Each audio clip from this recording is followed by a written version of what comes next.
L'un des facteurs les plus importants lorsque vous pensez à garder n'importe quel reptile est leur volonté d'être manipulé. C'est l'un de mes aspects préférés de l'élevage de reptiles. Alors aujourd'hui, passons en revue les 5 reptiles les plus amicaux que vous pourriez éventuellement garder. Je m'appelle Adam, voici Diamond. Vous regardez Weekend's Wicked Reptiles, restez avec nous.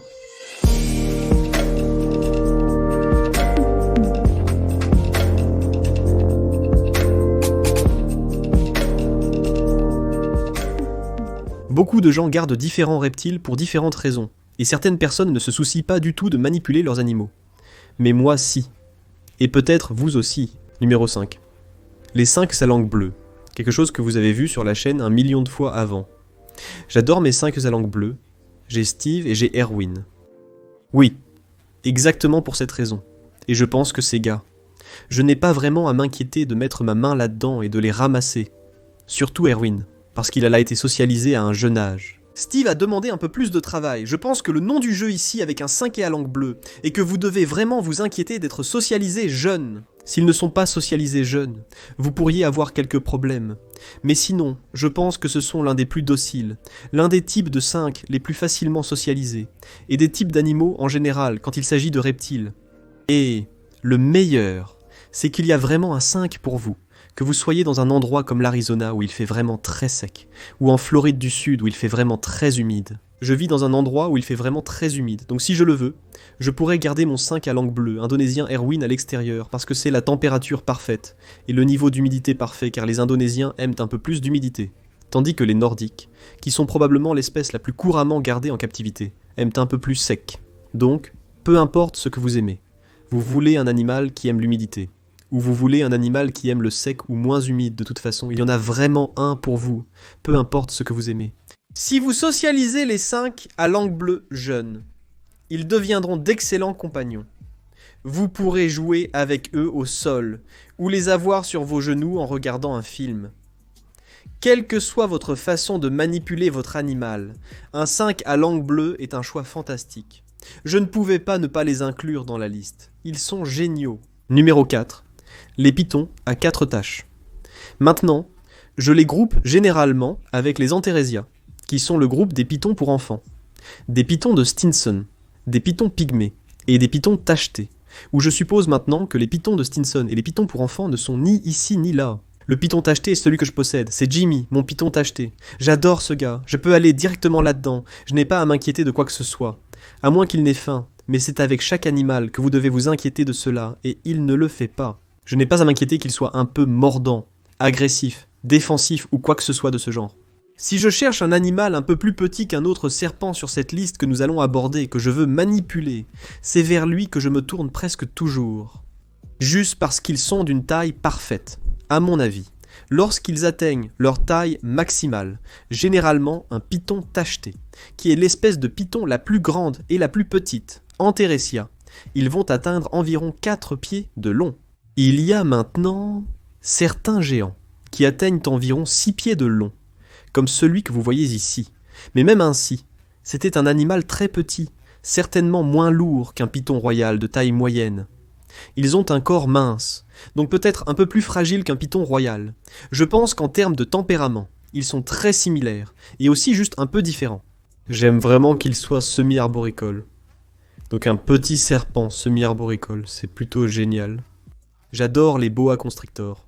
Mais le truc c'est qu'ils sont grands et semi-arboricoles. Donc vous avez besoin d'un assez grand enclos, où vous pouvez vous contenter d'un enclos beaucoup plus petit, comparé à un boa avec un python tacheté. Incroyable à manipuler, rien à craindre, et ils sont honnêtement si doux et pas très rapides. Surtout peut-être si vous êtes un débutant qui regarde ceci. Cette vidéo s'adresse probablement à eux. Si vous cherchez un serpent qui ne va pas être super vif et effrayé, un python tacheté est vraiment l'une des meilleures options, et ils sont assez facilement disponibles, et ils ne sont pas très chers. Les pythons tachetés sont géniaux, je dirais probablement cela de chaque serpent. Ils sont tous géniaux. Troisièmement, les geckos léopards doivent évidemment être sur la liste. Je sais qu'ils sont l'un des types de reptiles les plus basiques, mais je m'en fiche, je les adore. Je pense que la différence et pourquoi ils ne sont pas numéro 1 sur la liste est que la socialisation doit se produire jeune, parce que croyez-le ou non, il y a des geckos qui sont un peu criards. Les morsures de gecko léopard ne sont pas dangereuses et ne représentent pas un événement significatif, même si cela devait arriver. Mais il est très peu probable qu'ils vous mordent, surtout si vous les socialisez quand ils sont jeunes. Socialiser un gecko léopard est facile en le manipulant dès son plus jeune âge. Ils peuvent sortir de l'œuf un peu criards, mais si vous l'achetez à un éleveur, cela aurait déjà été apprivoisé de toute façon. Et si vous êtes l'éleveur, que vous commencez juste à élever par exemple, et qu'il vous crie un peu dessus, mais c'est un petit léopard, ils ne peuvent pas vous faire de mal. Ils arrêteront dans une semaine ou deux, si vous les manipulez très doucement, mais fréquemment et avec assurance. Le seul point négatif que je pense à propos des geckos léopards sur la liste est qu'ils peuvent perdre leur queue. Donc, je veux dire, si vous n'êtes pas prudent, utilisez juste un peu de bon sens. Ne tirez pas sur leur queue. Ils ne vont pas la perdre aussi facilement que, disons, un gecko à crête par exemple. Ce sera un peu plus difficile. Vous devriez vraiment tirer dessus pour que cela se produise. Alors, faites preuve d'un peu de bon sens, surveillez les enfants, si ce sont eux qui manipulent l'animal. Et je veux dire, en termes de soins, ils sont vraiment faciles. Je ne peux pas penser à beaucoup de reptiles qui seraient une plus faciles qu'un gecko léopard. Et c'est un peu l'un de ceux que, si vous cherchez quelque chose qui est petit, mais pas trop petit pour qu'il soit ridiculement fragile pour manipuler, les geckos léopards remportent la palme. Les lapins de compagnie sont très abordables et peu coûteux à entretenir, mais cela ne devrait pas être le seul critère de décision. Faites vos recherches, car même s'ils ne coûtent pas cher, ils méritent tout de même respect et soin, comme tout être vivant. Et ils sont incroyables.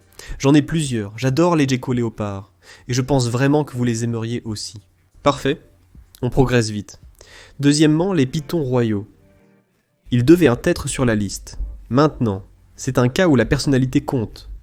Si vous avez un bébé bien socialisé, c'est parfait. Parfois, si vous obtenez un adulte provenant d'un élevage ou d'un propriétaire qui la peut manipuler, l'apprivoisement peut s'avérer plus difficile. Mais si vous obtenez un bébé d'un éleveur, il sera probablement bien socialisé et vous n'aurez pas à craindre les morsures.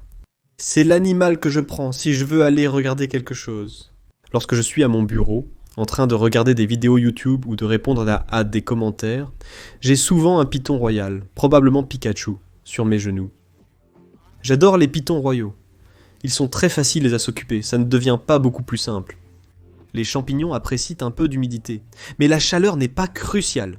Voici un guide de soins, si vous êtes intéressé. Et après ça, je veux dire, donnez-leur un enclos assez grand, et nourrissez-les une fois par semaine ou tous les 10 jours, selon leur cycle de vie, où ils en sont dans leur vie. Je veux dire, mais c'est tout, je ne peux pas penser à trop d'animaux. Pas seulement les reptiles, mais les animaux en général, qui seraient aussi faciles. Ils sont un peu au même niveau qu'un singe de mer, en termes de facilité. Hormis le ramassage de crottes. Fournissez-leur des cachettes, un bon substrat et des endroits où grimper. Vous serez surpris de la fréquence à laquelle ils grimpent. Et c'est tout. C'est certainement l'un des meilleurs animaux que vous pouvez manipuler. Si vous cherchez un animal dont vous n'avez pas à vous soucier de son imprévisibilité, je pense que ces gars-là remportent la palme car leur prévisibilité est juste, c'est difficile à surpasser. En termes de serpents, il n'y a vraiment rien avec quoi je me sens plus confiant lorsque je les manipule. Ils ne vont pas juste « Oh, qu'est-ce que c'est ?» et juste sortir de nulle part en mode défensif. Je pense que les pythons royaux sont pour de nombreuses raisons l'un des meilleurs reptiles de compagnie. Il n'y a qu'un seul inconvénient. Je suppose qu'ils ont besoin d'un enclos un peu plus grand, mais à part ça, il est difficile de battre un python royal. Et le reptile le plus amical numéro 1. Vous pourriez posséder des dragons barbus. Il n'y a rien de plus amical qu'un dragon barbu. J'adore manipuler Diamond. Je suis sûr qu'il essaie de mordre mon oreille. Parfois. Mais c'est parce qu'il pense que c'est de la nourriture et c'est un oie stupide. Et ça ne fait pas vraiment mal. De tous les dragons barbus que j'ai jamais eus, je ne me suis jamais senti bizarre à aller les chercher. Je n'ai jamais été nerveux. Je pense que de loin, sans même être proche, il y a plus d'exemples de dragons barbus placides que de toute autre espèce de reptile. Je tiens compte du fait que les geckos à crête ne sont pas fragiles, et auraient pu être sur la liste. C'est sûr qu'il y a un tas d'animaux différents, je pense que c'est comme ça. Les lézards font de bons animaux de compagnie car ils sont faciles à manipuler grâce à leur taille, pouvant atteindre jusqu'à 2 pieds environ. Ils nécessitent un enclos plus grand, mais sont agréables à sortir. Vous n'avez pas à vous soucier qu'ils soient comme maltraités, même si vous le donnez à un enfant. Surveillez toujours les enfants qui manipulent votre dragon barbu, s'il vous plaît. Mais je pense que vous n'avez pas à vous soucier qu'ils se blessent. Je pense qu'ils ne vont pas vous blesser. Vous ne les blesserez pas. Et pour moi, c'est l'animal parfait que vous pouvez manipuler. Pas comme une poupée parce qu'ils sont un être vivant. Je veux simplement dire à quel point ils vont se démener pour s'échapper. Ils sont un peu comme des poupées, comme Diamond qui n'essaie pas de s'échapper de moi, sauf s'il voit son reflet dans le verre ou quelque chose comme ça. C'est la créature la plus détendue qui soit. Même s'il se fâche parfois quand je lui dis qu'il ne pourra jamais avoir d'aile ni cracher du feu. Mais à part ça, Diamond est un gars super placide. Facile à s'entendre avec moi et lui, nous sommes juste les meilleurs copains. Donc il est la star de la chaîne pour une raison, la raison pour laquelle je tourne avec lui tout le temps. C'est simplement parce qu'il reste immobile, sans se tortiller ni essayer de mordre. C'est l'animal parfait si je veux se regarder un film et rester tranquille. Il n'essaie pas de s'enfuir si je ne le souhaite pas. Un serpent. Mais si je veux un lézard, c'est toujours Diamond. Parfois, quand je vaporise l'enclos, ou m'occupe des reptiles, je le mets sur mon épaule. Parce qu'il a des griffes assez fortes pour s'accrocher à ma chemise. Je n'ai pas à m'inquiéter qu'il tombe ou bouge.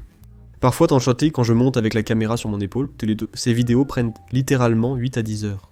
Pour monter, parfois il restera là sans bouger une seule fois. C'est l'un des animaux les plus cool, mais pas idéal si vous cherchez quelque chose de très interactif, qui va beaucoup bouger, mais sinon, on ne peut pas battre un dragon barbu. Qu'en pensez-vous? Ai-je oublié un reptile amical? Êtes-vous en désaccord avec un élément de la liste? Faites-le moi savoir dans les commentaires et n'oubliez pas de cliquer sur j'aime si vous avez apprécié. Cliquez sur s'abonner et laissez un commentaire. Votre soutien est précieux. Je l'apprécie vraiment. Et comme toujours, un merci spécial aux supporters sur Patreon. Les gars, vous obtenez du contenu bonus, des vidéos en avance, des réductions sur les produits de dérivés et plein d'autres avantages. Vous savez à propos des mises à jour vraiment cool de la salle des reptiles qui arrive très bientôt. Beaucoup de travail y est consacré. La visite de la salle des reptiles prévue pour le début de l'année prochaine va vous époustoufler. Ça va être incroyable. Alors merci beaucoup Patreon. Pour aussi peu qu'1 $ par mois, vous pouvez faire partie de l'équipe. Et je pense que c'est tout. Je fais des vidéos 2 fois par semaine. Donc on se voit soit lundi, soit jeudi. Cette semaine, ce sera jeudi.